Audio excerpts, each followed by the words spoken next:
Good.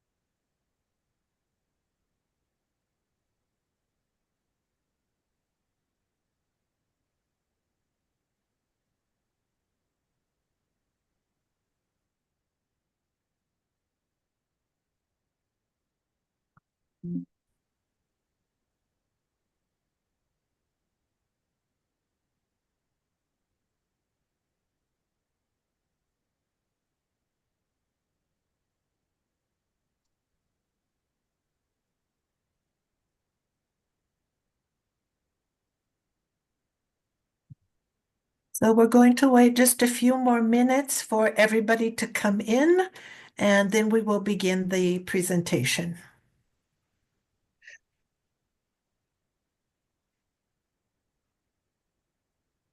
Look at the announcement. There I with a tie.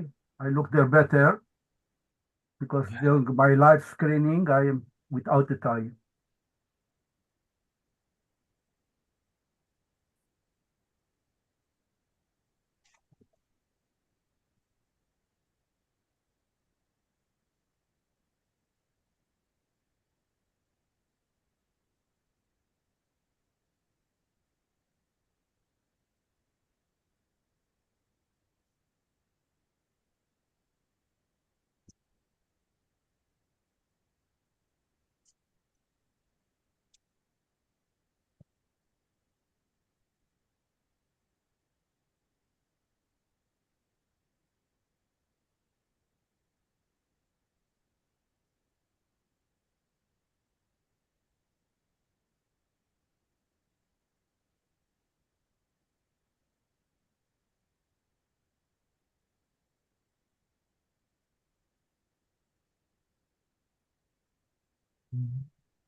They have it at Orbeez and it's gluten-free.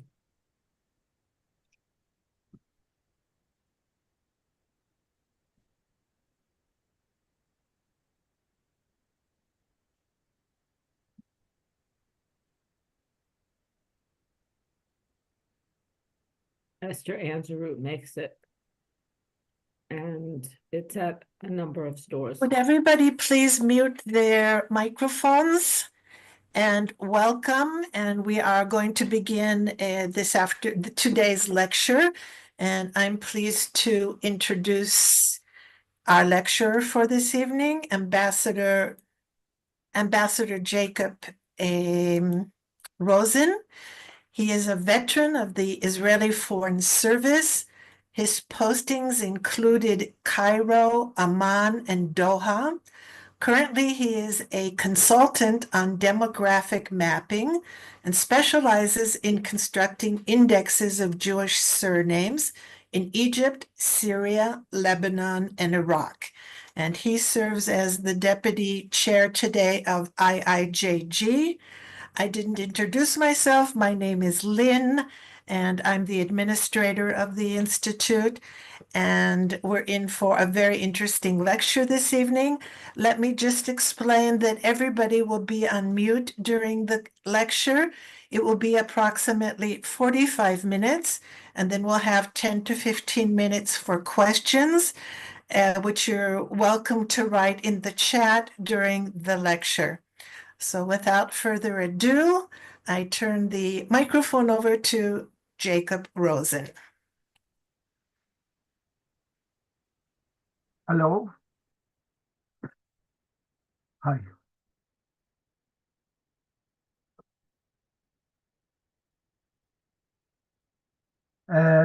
Good evening, good afternoon, wherever you are. I am glad that you took the time to listen to something which I hope will interest you. I'll introduce myself a little bit from a different angle. I am a son of Holocaust survivors who did not speak about their past. And we felt that we should not ask, my brother and myself. My father was uh, completely silent. I even didn't know the names of his siblings, brothers and sisters. I knew the name of his father because I'm named after him. My mother, whom we found out was second wife because he lost his daughters and wife during the Holocaust. Knew a little bit more about her family, but we also realized after she died that she knew very little. And this was very disturbing for us. So looked very deep into, wait a moment, I have your phone. Sorry. Uh, Only after they died, we discovered, as I started digging in archives, got some good knowledge of Polish, German, French, American archives. And I'm very proud of what I've done. And I have many friends whose parents, families, hail from Iraq, from Egypt, from Syria, from Lebanon. And when I tell them what I've done, I normally hear the mantra, oh, we don't know anything about our families. We left in a hurry. We couldn't take any documents. And well, you, the Jews of Europe, most of them, most of you perished, but at least the archives are open, so you can dig in and find out. We came out alive from this adventure, but we don't know anything. And one day, inshallah, when the archives will open, we'll know more. Well, I lived in Arab countries. I have no idea when archives will open, and when they will open, I don't know what we shall find them. So I decided I'll look into it. Now, and I started indexing surnames of Jewish families in Cairo, Alexandria, Damascus, Aleppo, Beirut, and Baghdad. I'm working on Basra and Mosul in Iraq. Why is it so important? It's very important because when you do a research about Jewish community anywhere, you have to have the basics. Who are the families which live there? Just to give a general description, Jews were exiled from one place, they went to another place. We know about Jewish community there in the 14th century or 18th century. I am very practical. If you want to bake a cake, you need at least 3, 4 basic ingredients. You need the flour, you need oil, you need water, you need some sugar. And if you don't have one of them, you barely can do anything. So I decided at my advanced age, I cannot research families the way I researched my own family, but at least uh, I'll build up an index of names. Because unlike in Europe, when you open any website of Jewish communities in Europe, you quite quickly get the names of families which lived at that location, in shtetl or a township or town, and a website of this place does not have such a list. You go surely to Yad Vashem, because most of the Jews in Europe perished, and Yad Vashem has names of about 70% of the victims. So you go for a simple search at the Hall of Names. You click down the name of the location, and it will give you the names of the people who perished, which normally will reflect the original population there in 1939. Something like this does not exist in the Levant.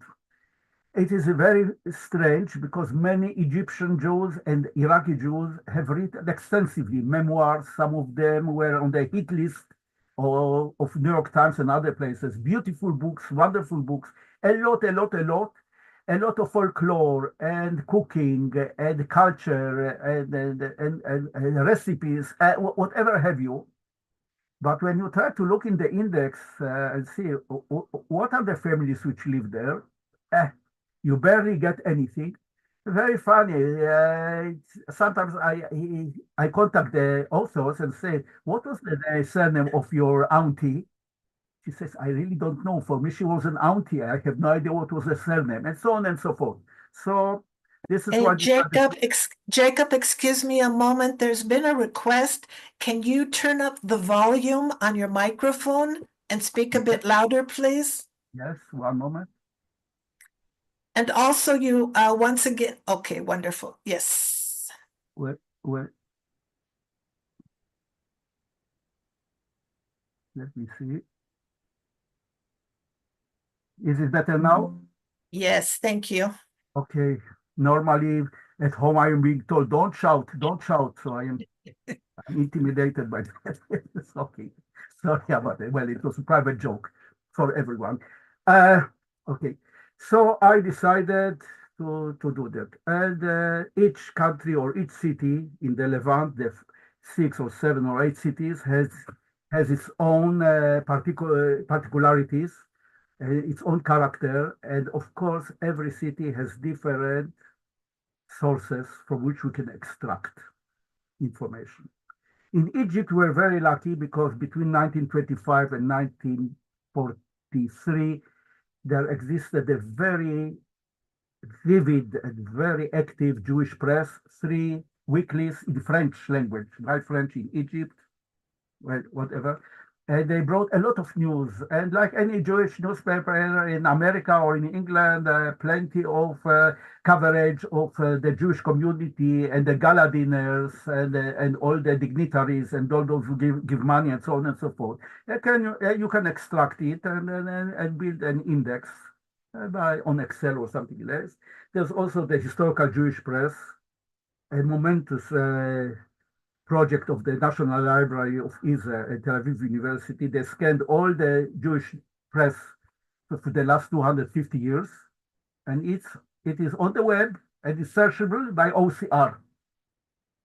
So if you're Goldberg, it's very difficult. But if you have David, which is a little bit or place a little bit less known, you can click it in and decide which years you want to scan it. It will give it to you. Well, we don't have it in Egypt. We have it for at about 25 years. No Jewish Egypt, which means Cairo and Alexandria.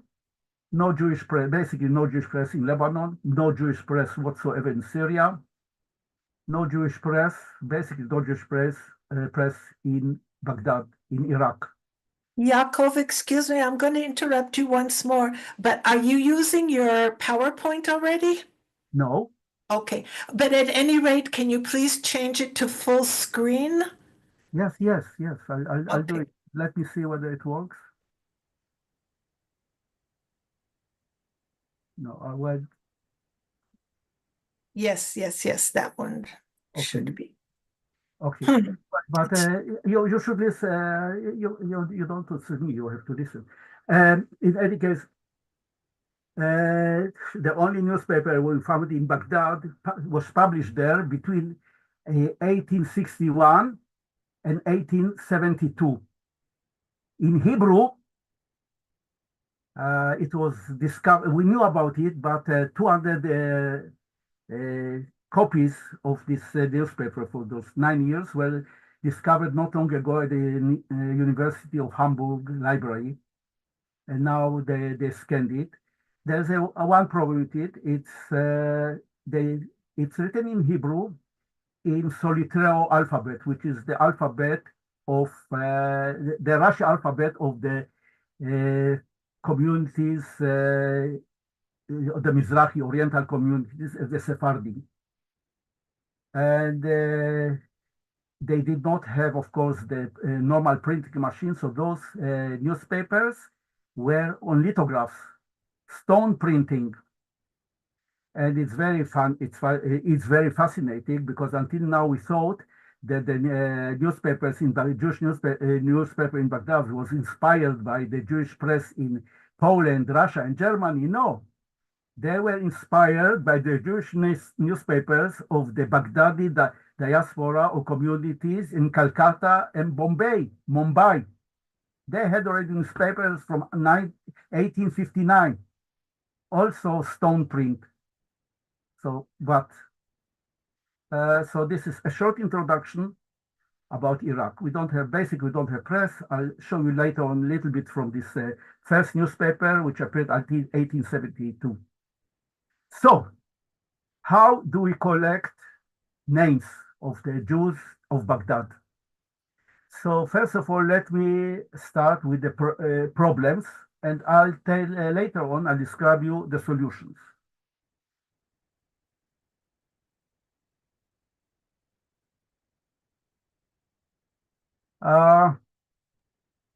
This is the Jewish quarter of Baghdad.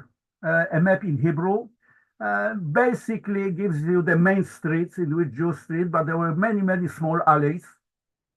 Jacob, Yeah. I'm going to stop you once more. It's too small. We can't see it. You need to make it a full screen. Okay, I'll do it full screen. Is it better now? No. That's not the correct button. And you need to do start slideshow. Up. Start slide. I believe you go to In the top menu, you have slideshow. In the top menu of PowerPoint, slideshow. Top menu. Which says File, Home, Insert. The fifth from the end is slideshow. On top of it. On top of it, go up. Above. Is it better now? No, it's the same. Go I up have more. I have more. Record start. No, I don't have. Jacob, click slideshow in the top. Jacob, I requested remote control. Please accept it and I'll try to do it for you. Where do you ask me a remote control? Where do I have remote control? No, okay, slideshow. Oh yeah. I'm slideshow, yeah. From current slide. Here. Yeah. Okay, here it is. Okay. No, but how do we get rid of the next slide, Ruthie? It's still not full screen. Go to display settings. See display settings on the top? Yeah. He has to switch his monitor. What do I have to do? No, duplicate slideshow. Do you have two monitors? Yeah. Here we are.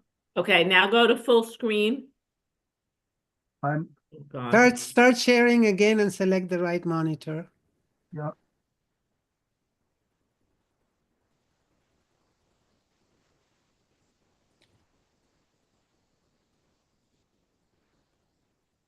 Are we okay now?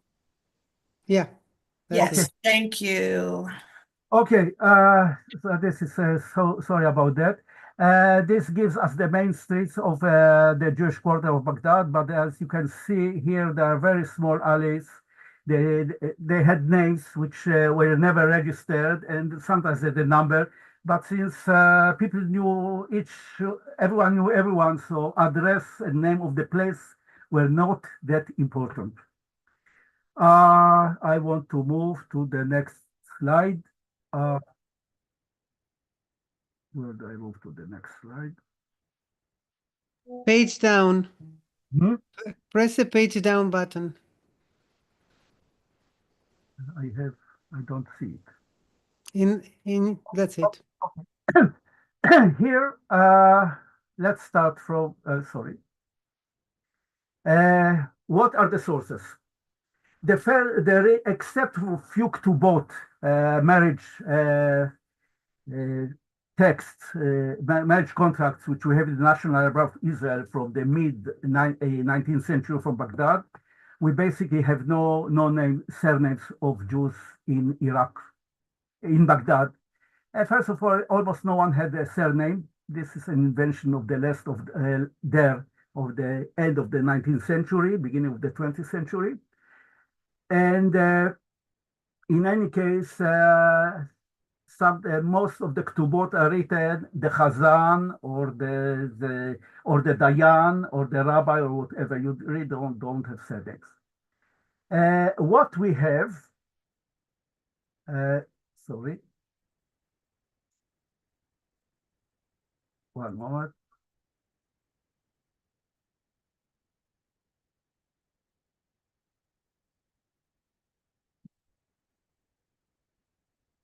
Sorry, okay.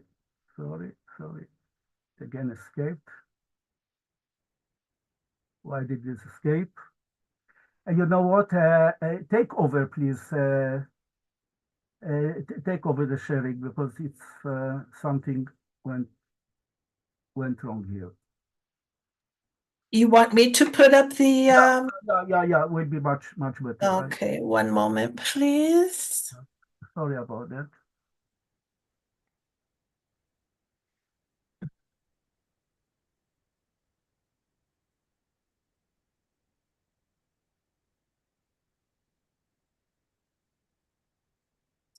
Okay. Yeah, go to the third slide. One second.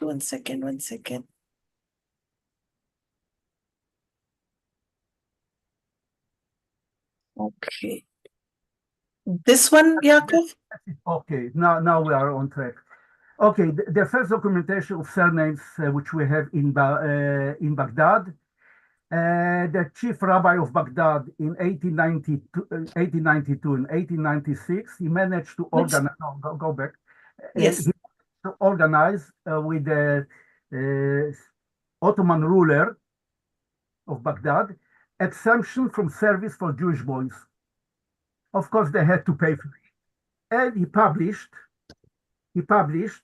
in 1892 and 1896, he published a long list of all the boys which were exempted from service in the Turkish army. If you can increase it a little bit, if you can enlarge it a little bit, you may see that it's written. Can you enlarge it a little bit? I'm sorry, I can't, Yaakov. Okay. Okay. You have to trust me. It is written in Arabic, but in Rashi script. I'm repeating, Arabic in Arabic language, but in Rashi script, which is very interesting. And then you have long list of young people, your name, father's name, grandfather's name, and sometimes surname. Sometimes surname, which is the name. And until 1911, we didn't have any more lists. In 1911, the big collector of books, Chacham, David Suleiman Sasson, went to Iraq and asked some dignitaries of Baghdad to prepare him names of the families which reside in Baghdad. They did it, but it was never published until 1955. And I went through it. It's not very exact, which I discovered only after I started doing my research. Let's go to the next slide. Here. Some of the documents are written in Solitreo, which is the Rashi script of the Mizrahim and Sephardim.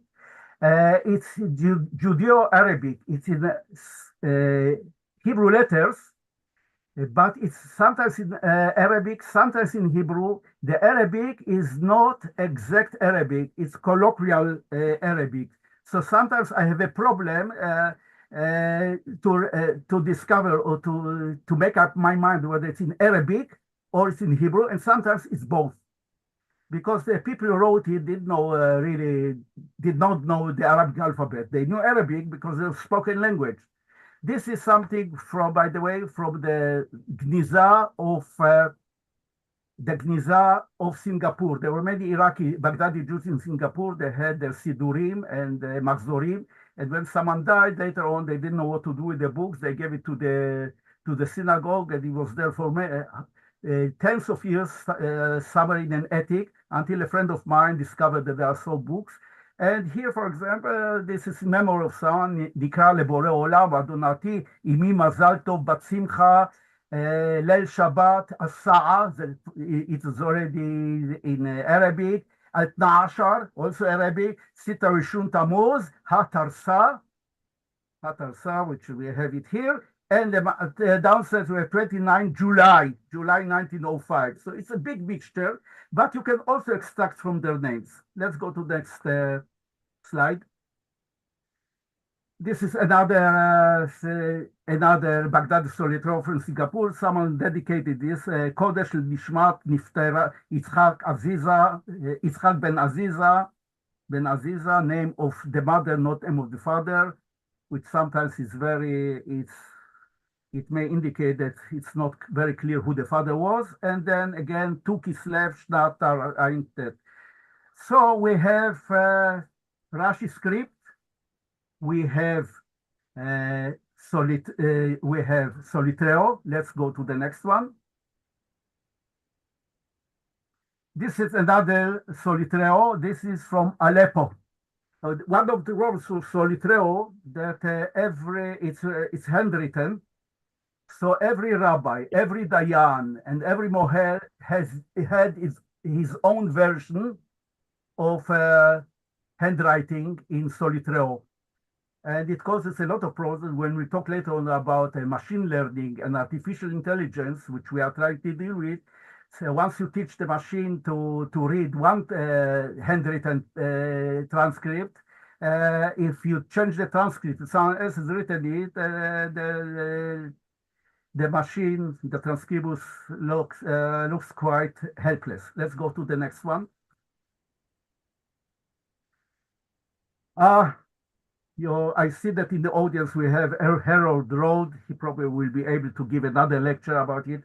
When the American forces entered Baghdad, one of the first things they were in 2003, one of the things they tried to do is to discover the chemical, biological, whatever weapons they had, and of course ran to the cellars of the Iraqi intelligence, and they went down and they found out in the cellar a lot of books. Harold Rode, who is a nice, hi Harold, a nice scholar. He worked then for the American government. He immediately realized what it is. And it was in very bad shape because a pipe exploded there and everything was wet. They took it out and they realized that it's impossible to dry it in Baghdad. They froze, he managed to get some money, they froze it by airplane to the National Archives in Washington. They worked on 10 years to try to restore it. And now it's on the web, Iraqi Jewish Archive. You can look at it. One of the things they found out, the books of the contribution to Chevra Kadisha in Baghdad. And it's written in Arabic and in Rashi script, but you have names, people that they gave money in memory of their people. This is, I think, from 1926 or 1928. It gives us, reflects us the surnames which existed in Baghdad of those years. Of course, not everyone from those families died of those years, but it is another layer of information, or a reservoir of names. Next one, please. In 1950-51, there was huge aliyah, immigration from Baghdad. In 1950, the Iraqi parliament passed a law that any Jew who will immigrate to Israel, his nationality, Iraqi nationality, will be revoked. And the Iraqis prepared long lists of people, Baghdadi, people from Baghdad, adults, no people less than 15 years, no minors.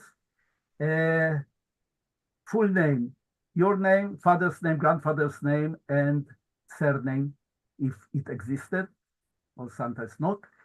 and they kept it for themselves. So in case that one day a Jew will come back to Iraq and will demand his property or whatever, they'll go away. You're not an Iraqi. You're not Iraqi citizen. We don't owe you anything.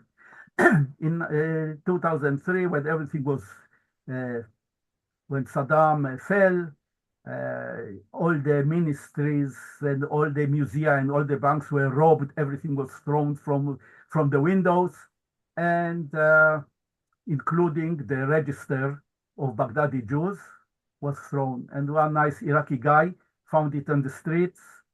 He scanned it and put it on the internet. In the meantime, it's not anymore on the internet, but Internet Archive will give it to you. I also have the link. As you can see, this is not in very good quality, which means that OCR, or optical character recognition, will not work in it. Next page, please. Next slide. Here it is. Can you enlarge it? You cannot enlarge it. Okay. You can. Well, here is. It's arranged by given names. Here's the Abraham, and there's the name of the father, name of the grandfather, name of number of the form which by which the nationality was withdrawn, and the year of birth. However, since it's organized by given names, if you tell me give me Shahrabani, I have to go through 38,000 names in order to find all the Shahrabanis. I'll ask you what's the name of the father. He will tell, oh, what's the name of the person you're looking for? He says, oh, it was Abraham. And then you have 150 Abrahams. What was the name of his father? I don't know. I was too small. They died already. This is what I hear in Israel. I don't know. So this is one of the problems. What I did, I extracted on an Excel the surnames once when I didn't know that I'm going to do everything. So I have at least all the surnames, or most of the surnames, which I understood then. Next one. Here we come. The university where at my age I am dealing with machine learning, artificial intelligence. University of Innsbruck in Austria invented now, it's still in beta stages, a program which teaches the computer, the machine, to read handwritten texts, or sometimes texts like we see here. This is from the register. And of course, it does not recognize well, so you correct it and correct it and correct it until the stupid machine learns and gives you about 90% of precision, which is not bad, The problem is if the handwritten text changes because the rabbi or the moher, the circumciser, or whoever did it, wrote it, he invented his own version of alphabet. You basically have to teach it from the beginning. This also happens, they try now Transcribus also on all the reports of the Spanish Inquisition, which ran for about 300 years. You imagine that many people wrote their reports, and everyone has a written handwriting, and through the hundreds of years also all sorts of new words came to existing and new abbreviations. So it's a big mess. And also when you take Pinkasei Kehilot, registers of Jewish communities, wherever they are, which were written by the Dayanim and the Gabayim,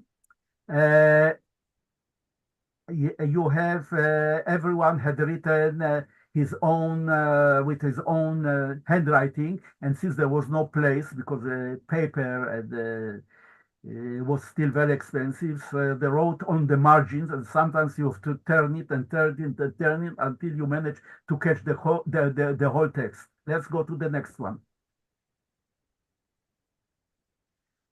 I found out in the Israeli State Archives someone was keeping until 2001 the list of the burials in the Jewish cemetery in Baghdad. Again, arranged by given name, father's name, grandfather's name, and surname. And then on the left side, in the middle, you can see the date of burial, not the day of death, not the day of burial.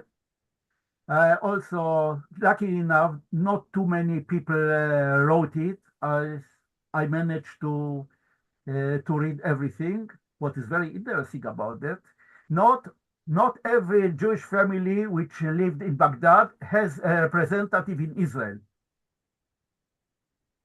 So if I thought that I have the list of the register with 38,000 names, which reflect, give me all the Jewish families which lived in Baghdad at that time, it's my mistake. There are Jewish families which never, none of them came to Israel, and you cannot find them. Here you have the list of the Jews who were buried in Baghdad, and I found their names, which, again, surprise, surprise, or not surprise, surprise, people who never got to Israel. The alphabet is readable. Once you get used to it, it's not, as we say in Yiddish, nicht gefährlich, not too bad. Next one, please. Okay, I'm telling you again about all sorts of things which I discovered. Not all the Jews came to Israel, so their surnames are not there. Not all the Jews died in Baghdad. There was quite a nice Baghdadi community in Tehran. Here we have a grave of Baghdadi Jew who is buried in Tehran. Why is it important? When we are sometimes looking for people, we say, someone comes to me and says, look, I had family, they came to Israel. Can you tell me who of them came to Israel? Or I think they came to Israel, and I am looking and I say, no, I'm very sorry, I don't see such name. Of course, there are sometimes mistakes, misspellings, never mind. I say, I'm very sorry, I don't find it. Then I go to the cemetery, Baghdad cemetery, say maybe this person died. Again, difficult to look there because it goes by first name. So first of all, you have to index everything, and then you find or you do not find. And then you realize, haha, someone died in Baghdad, in Tehran. So you also have to check the cemetery of Tehran to pick up the Baghdadis if you want. And of course, the fourth possibility is that at a certain stage between 1950 and 1970, 1980, they immigrated, they escaped via Iran and went to America, to London, to Paris, to Milano, wherever you have Baghdadis, to Canada, to Australia. Next one, please.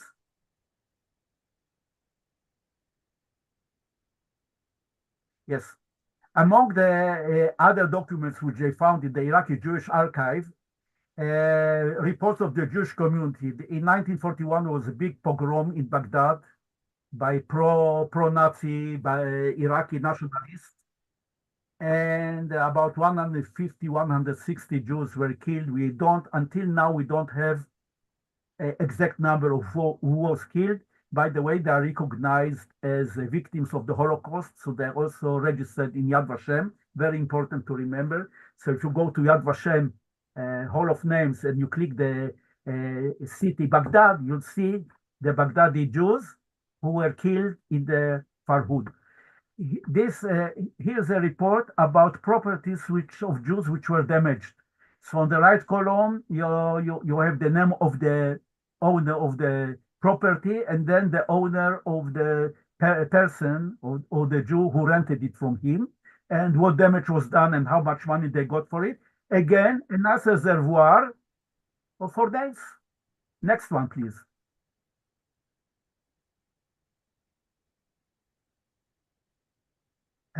Continuation.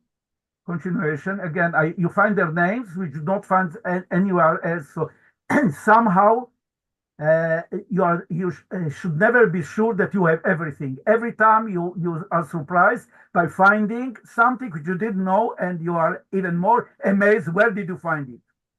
Yes, please. Next one. Among those people who were buried there, I saw the Dr. Max Krupach in Arabic.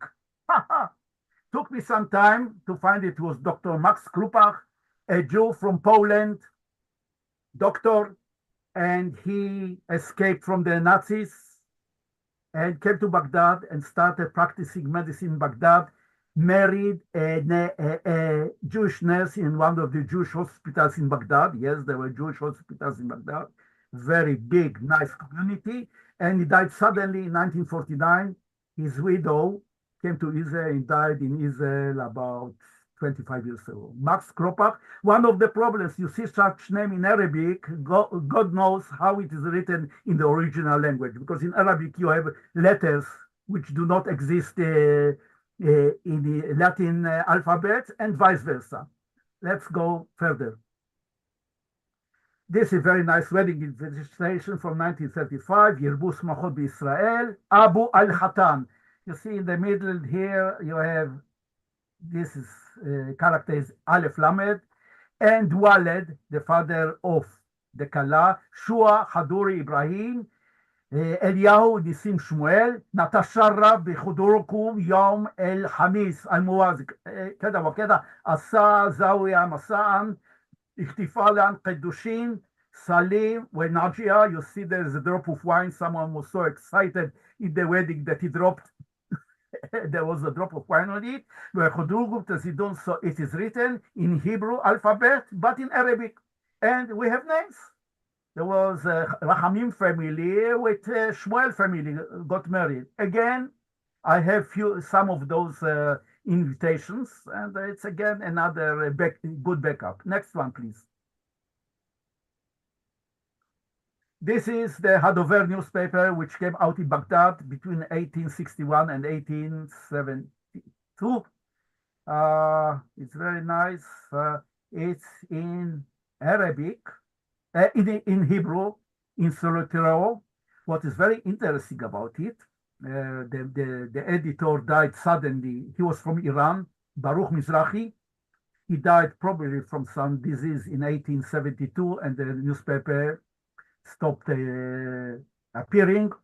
200 copies of it were found recently, as I told you. Now they are working on it in Israel, in the Ben Gurion University and the Heritage Center of the Iraqi Jews. And it is, again, a stone printing lithograph. Now imagine that you have to use Solitreo on it. But what's very interesting, it has a lot of information, also sometimes very juicy details. But there were words which did not exist in Hebrew, and he had to invent them. And it was before Eliezer ben Yehuda started in the mid-70s inventing Hebrew words. So he had to invent his own words in Hebrew, which is very fascinating, but this is not the topic of our lecture. Let's go further down. Here is the name from the 87 from the same newspaper. It's in Solitaire. It's a little bit, it's not a good print, even if you have more or less the original. This is the name of people, names of people who gave money for some institutions, for Allianz and others. Again, what is very good, this is basically the early list of Jewish surnames in Baghdad. Of course, these are only the rich people who could afford giving money to all sorts of institutions. But it's something, again, for us, the historians, there was enough readership in Baghdad in Hebrew. Think about it. What a Michiganer is going to publish a newspaper in Hebrew in Baghdad in 1861, 1862, and he had clientele, and he had in one of the issues you have also the prices of it in Bombay and abroad. So he was sending by normal post, by snail mail, as we say nowadays, copies to these places. Most of them did not survive, but someone made in 1880. From Germany, bought all the copies which existed, and somehow it ended up at the library of the University of Hamburg. Let's go to the next one. Baghdadis. I live in Arnona neighborhood, and our grocery shop is by Mr. Shakuri. I always talk to him and say, "Oh, Shakuri, you're Baghdadis." Yes, yes, yes. A year ago, his son was captain, not captain, yeah, he was captain there. He was promoted. He died in the war in Gaza. So here you have just uh, obituaries or death announcements, which are also possible source. I see sometimes names which I haven't seen ever, and I see when they mention the names of the parents, I see the Iraqi names, and I'm running to my databases, and I don't see a name, so I'll start digging, and either the name was once was mistakenly transcribed, or a name which I don't know. Let's go to the next one. Okay, now because of the war, many bereaved families make a sticker on the bumpers of the cars. And you see many cars in Israel with those stickers, memory of the fallen soldiers. This is the same David Shakuri. And I saw it in our neighborhood. Someone put sticker, this is a reminder of our days. Let's go to the next one. I mentioned at the beginning that I'm also working on the Jews of Mosul. In 2011, a guy at the University of Mosul decided to write a book about the history of Jews of Mosul, a Muslim. And since he is a Muslim and lives in Mosul, he had access to the local newspapers of Mosul and to the archives of the library of the municipality, and he published a very nice book with all the names of the Jews which are registered in Mosul. Let's go to the next one, please. And he gives the names of the Jews according, like in Yellow Pages, according to categories. Fabric merchants in Mosul, the Jews, we have the names. What is very interesting about that, there's a book which was written in 1986 by someone from Mosul, very nice guy, he passed away. He wrote a book about Mosul and made a map of the Jewish quarter and names of the families. However, he did not know how some of those people, members of the Jewish community, were registered by the local authorities. So locals is interesting here. In your community, you are known as a Herschel, whatever, and in the public you are known as Harold. You are not Moshe, you are Marshall. So it is very interesting when you can try to crisscross how the people were known in the Jewish community and how it is reflected in the official archives. This book, this PhD is on the internet, and only 5 years ago he managed, the guy, to publish it in Beirut. In Beirut, so it's also this again. Muslims who are residents of Iraq have access to archives. Foreigners, Jews, certainly not. Let's go to the next one. Okay. Now, I think I gave you an idea. What are the sources? What are the sources? Yeah, we are okay with them, Lynn, yeah? Exactement 15 minutes, as you gave me? More or less. These are the challenges. These are the materials. And from this, we compose. And I must tell you that I'm also a member of a big Facebook group of Iraqi Jews in Israel, about 90,000 members. It's a group not dealing with genealogy, a lot of memoirs, photos, receipts of food, songs, folklore, whatever have you. Sometimes I post their questions when something is not clear, and normally I have an answer. But I cannot be very proud and say this is completed every time. Last week I discovered another name. We have now a minister of social affairs, Mai Golan. She is a matter of social equality, and women affairs. Mai Golan, she's of Baghdadi origin. And someone wrote, Mai Golan, her name is something Badra. I look at my records, at my everything which I have, no Badra. I posted the question on the Iraqi Facebook group, first of all, I looked at the names of members, and there was someone Badra, and I contacted him and asked him, "How come you are Badra? I don't find you." He says, "No, we came from a place called Badra, but we lived for two generations. We're a very, very small family, and I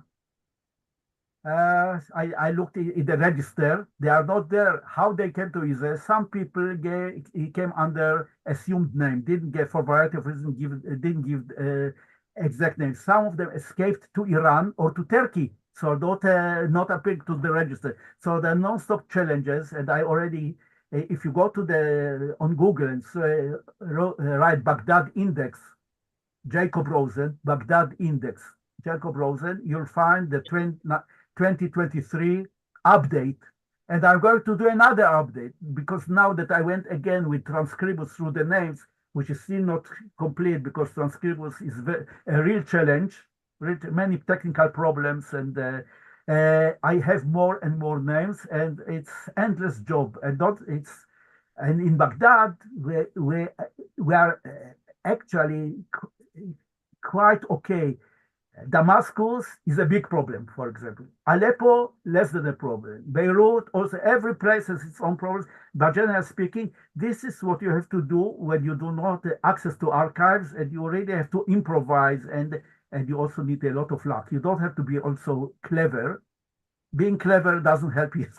You need luck, and you have to improvise, and you have to make yourself known. One of my problems here, if you'll see, my indexes are also with my mother's surname, Königsbuch, which is in German, King's Book. Very, very, very, very scarce, rare name. All the people I discovered with this name come from the same township between Krakow and Tarnów in Poland. So wherever I publish, because I publish articles about other things, so people see my name, oh, you are Königsberg. I said, no, not Königsberg. No, you are Königsburg. No, I'm Königsburg. Book, like in German. So when I post questions on the Iraqi group, people ask, first of all, it doesn't smell good. So is this German name? What is digging in our kishkes? Yes, in our own guts. So, and people ask me, are you Baghdadi? I answer nastily, no, I was born in Poland. but since people ask me questions, and I always answer, even I don't know. So I established my credentials.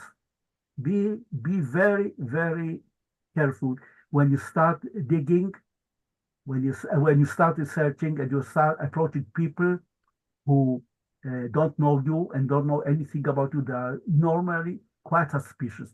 You really have to work very hard and slowly, and to establish, share with people what you know, and then slowly people will get used to it, used to you. And then, of course, I normally ask people approach me not by email, but by Facebook, by Messenger, Jacob Rosen Königsbuch. There's only one Jacob Rosen Königsbuch.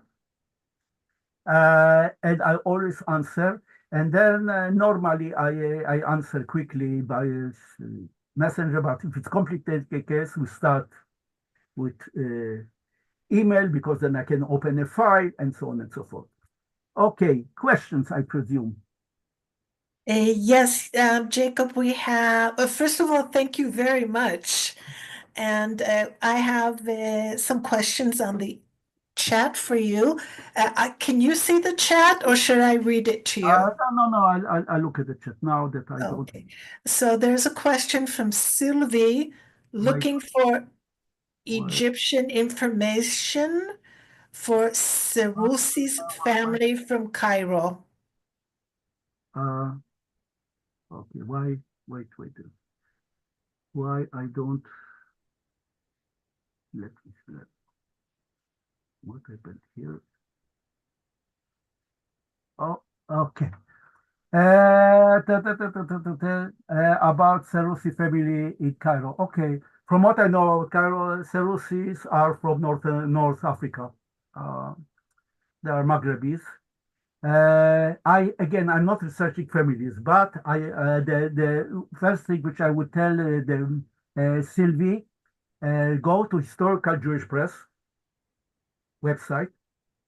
It's a little bit complicated. You have to familiarize yourself with it. Enter and click that you want press from Egypt in French, because it goes according to newspapers. There are at least 25 languages in French, and put the years you are interested, and it will.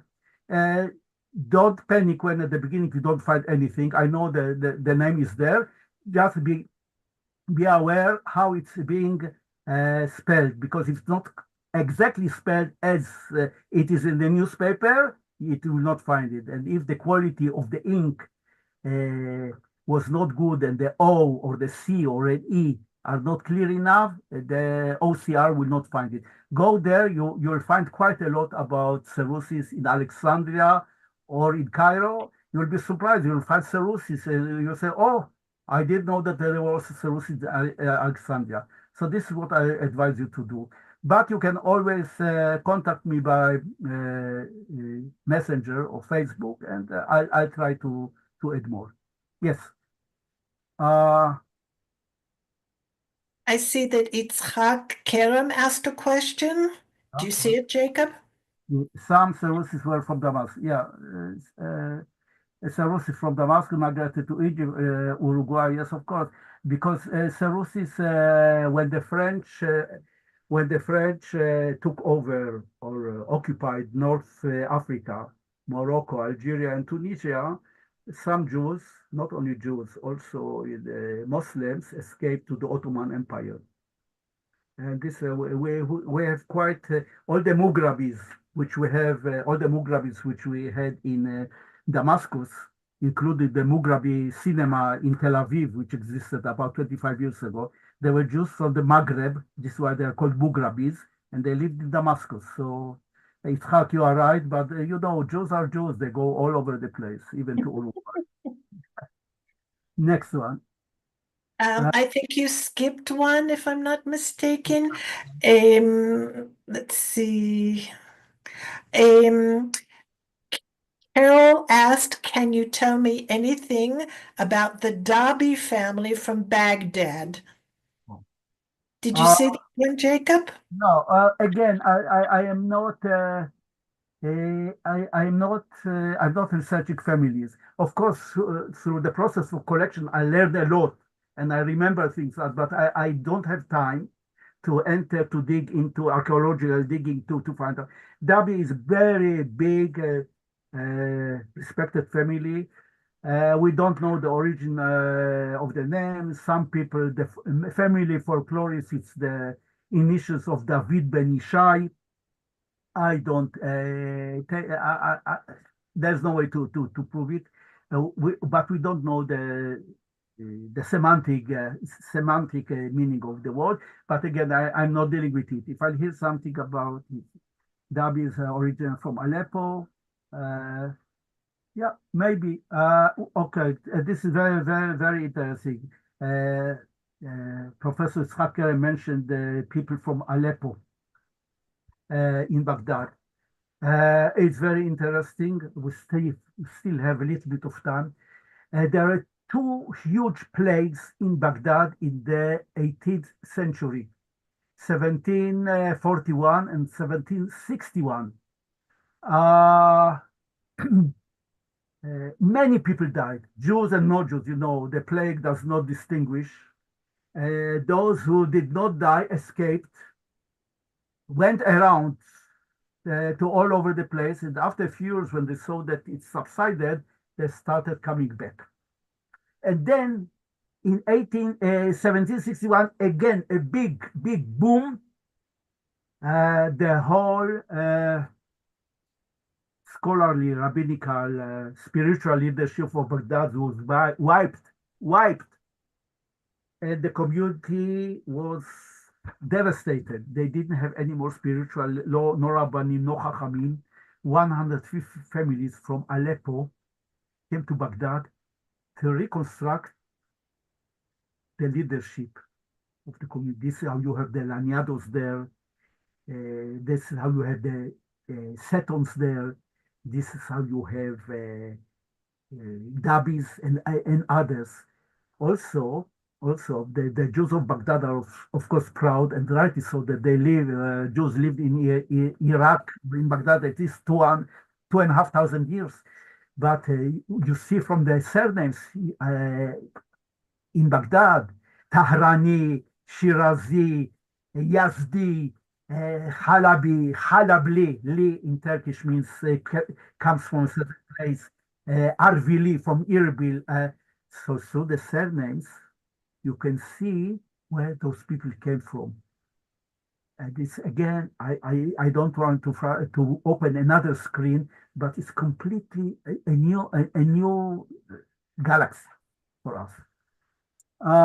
Okay, what I would ask, since some people just left their emails, send me later on the printout of the chat, and I'll contact everyone, because I presume people would like to have the list of the burials and the link to the register of the Baghdadi Jews.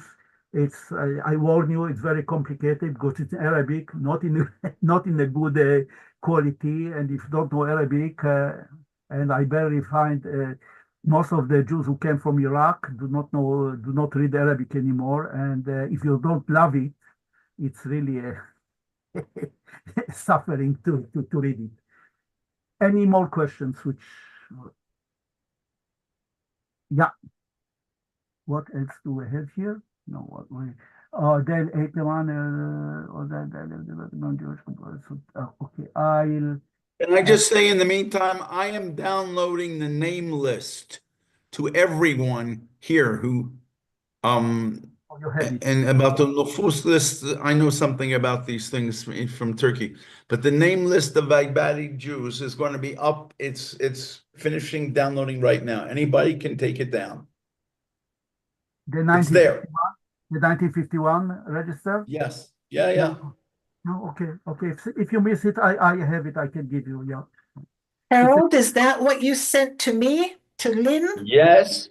Okay. I just thought, let me see if I could do it, and it just worked. Okay. So It I will worked much more quickly. distribute. Okay, wonderful. I will distribute that list, which Harold has now downloaded by email tomorrow morning Very good. to all of the participants. Can I make a few comments at the end, please, Lynn? Just I think I can add some things. I'll come back to you later on privately. I know you, very respected friend. Yes, Harold. A few things. This is nothing more than the tip of the iceberg. The list that I downloaded. For people who know that they left relatives behind in Iraq in 2001, Saddam decided to do an extensive list of every person in Iraq who was at least partly Jewish, descended from Jews. I'm happy to put that up there too. These things are very large. You have to know Arabic. Everything is in Arabic here. There are, for those Iraqi Jews, for example, who made it to Tehran and stayed there, the Beheshtiye Cemetery is on the net. It's searchable. The database. It's huge. I found all sorts of friends whose parents are buried there. Now, on the nufus registers, the gentleman who put this up, they are from various periods. I can tell you, my actual PhD research is on the list from the mid-1550s from Tzfat. Tzfat is not the city of Tzfat. It is that area going down to somewhere below the Sea of Galilee and up more or less to the Litani River, which shows that the border, for example, today between Israel and Lebanon and Syria, it's completely irrelevant. It has zero historical meaning from the Ottoman point of view. But the Ottoman archives, I'm not sure what's on the list, but anybody who wants anything from what is Eretz Yisrael in the 16th century, I got a lot of these things PDF from the archives in Istanbul. Again, if you're going to do anything that, and there are absolutely no family names. You should just know this. There are just men and bachelors because they pay different taxes. But there's a lot of material. I don't know of anybody for the Jews of the Muslim world. There's so much material which is being discovered. Alan Farhi, who lives, we live here in Jerusalem and we also live in Boca Raton in Florida. Alan lives there. And he's got a ton of information and published a ton of information on Jews in Syria. A guy who's a very good friend of mine here in Jerusalem, we found a lot of his family in Alan Farhi. He's originally from Aleppo. There are a lot of things available. Don't worry. You have to just work as hard as you can. You'd be amazed at what you're going to find.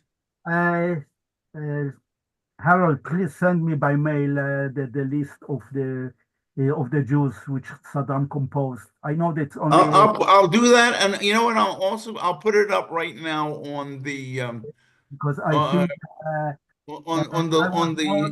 that this Zoom talk can be only 1 hour and 15 minutes. These are the Zoom. I mean, I simply was there at the right time, and we found a lot of interesting things. So Harold, if you would send that to me by email, I can distribute that as well. And anything, please, anything I send you, send it to the world. You do a mitzvah. It's very good because this is the only. I also learned tonight few things, and hold on, please hold 1 second. Let me see. And let me just oh say, my God. The reason I'm laughing is I have this down page by page.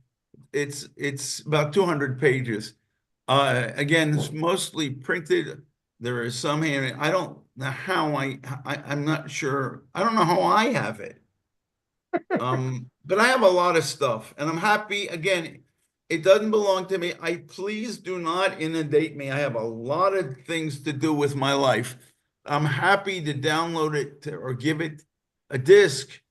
Lynn, where are you located, please? In just outside of Jerusalem in Mevaseret Zion. Yeah, you're in Mevaseret. Okay. Yeah. How about if I bring a disc on key? You listen. Text me your number or something, and let's see if we can work out something. Okay, I'm in Jerusalem near the Tayelet is where we live. Okay. Okay, but I please, I own nothing. Everything is for the good of the Jewish people. I'm irrelevant. I'm nothing more than a middleman who got things. So. Okay, before they kick us out, Lynn, Yes. will punish us. Will not allow us to use their facilities. Yes. I just wanted to say that Harold mentioned Alain Farhi, and he is actually giving the next Zoominar. Wonderful, wonderful. He knows a ton. That will be in May, and so you'll be able to hear him speak next time. Mm-hmm. Yes. Hi, Lily Shore. I see you were there. I didn't know. So thank you very much for joining us this evening. And whatever material Harold forwards to me, I shall make available to you as well. So thank you very much, and we hope to see you at our next meeting with Alan Farhi. Bye-bye. Be'ezrat Hashem yitbarach. Thank you. Amen. Okay. Thank you, Yaakov. תודה רבה. Jacob, je vous envoie un. I will send you by messenger. Yes, please. Do by all means answer. Jacob Rosen Königsbuch. I have already your messenger, but it was my husband, so it will be Elvis Azerad.